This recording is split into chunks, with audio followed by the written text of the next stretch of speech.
Reading often to little children comes with its own benefits, but do you know that if you read in a certain way, we can motivate them to start reading on their own? Until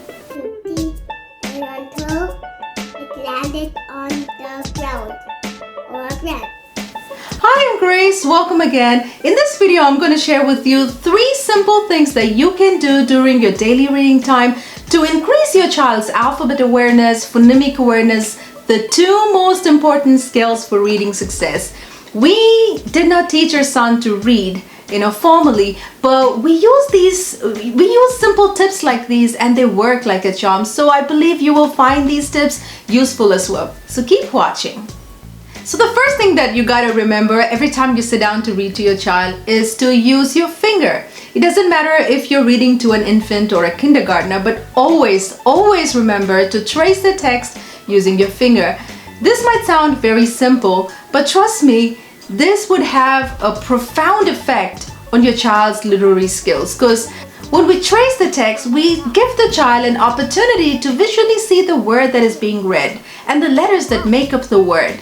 So when we read like this every time, the child, instead of sitting there as a passive listener listening to the story, the child will become more and more engaged. The best part is when the child gets to see the word often in print, it becomes familiar to the child, and eventually the child will start recognizing the word and the letters that make up the word in print. We call this print awareness. However, the real secret is, instead of reading a book straight through, tracing the text, if you can pick a handful of words to blend and segment, meaning sound out the letters while pointing to each letter and putting the words together, that's blending, while swiping under the letter, you can easily help the child learn that words can be broken down into sounds and sounds can be put together to form words. A very important knowledge to have when it comes to learning to read. This sound awareness is the very foundation of phonics. I see a red bird looking at me.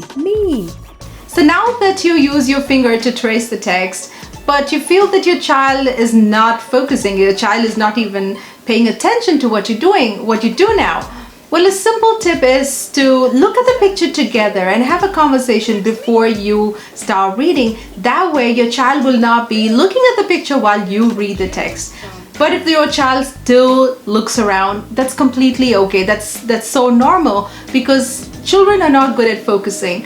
So once in a while you can lovingly redirect your child to follow your finger, but continue to do it even if your child is not looking at what you're doing, because eventually your child will. So remember, tip number 1 is don't forget your finger.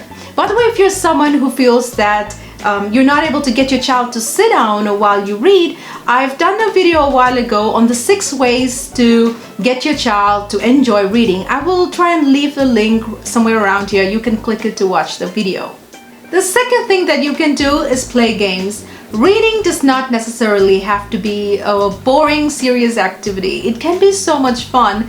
There are lots of games that you can play during your daily reading time. The cool thing about playing games while reading is, apart from being fun, they encourage the child to pay more attention to the text, look beyond the storyline, thus increasing the child's alphabet and phonemic awareness. Remember, the 2 most important skills for reading success. There are many games that you can play while reading, but let me share with you a few games so you know what I'm talking about. Our favorite game is I Spy. So all you have to do is, as you read, look for letters, letter sounds, beginning, ending sounds, rhyming words, or sight words. I spy a word that begins with the sound S. Say. Snow. I spy the letter O. O. O. O. O. And the next game that I have for you is word count.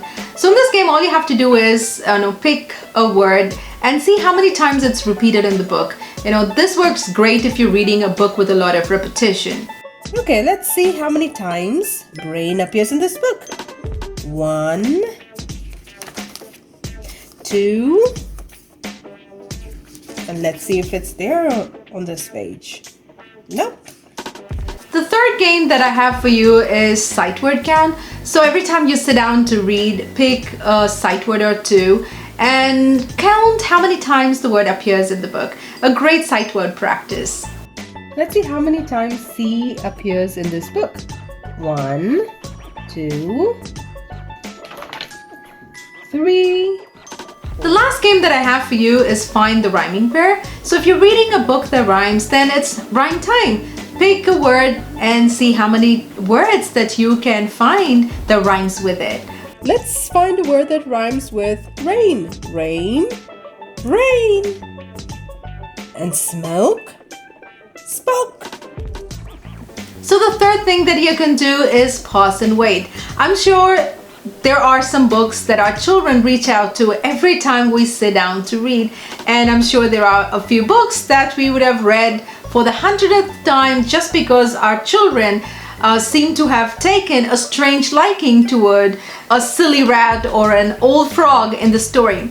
But instead of letting repetition drain the excitement out of reading those books, why not use the pause and wait technique? So in this technique, all you have to do is pause at the end of a sentence and wait for your child to complete. By the way, don't forget our tip number 1, use your finger.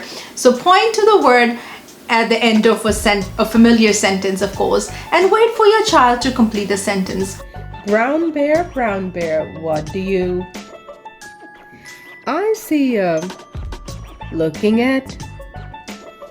Almost always the child will get the words right. At first the child might seem to say the words from off memory, but eventually the child will start recognizing the word and the letters that make up the word in print. If you point your finger to the word or the words that are so familiar for your child. Apart from familiar books, predictable children's books are really great for promoting word recognition. Well, this is because they use a lot of rhyming and repetitive words and sentences. I have listed out a handful of classic children's predictable books in the description box below, so don't forget to check it out. So that is all I have for you today. If you found this video useful, let me know in the comments below.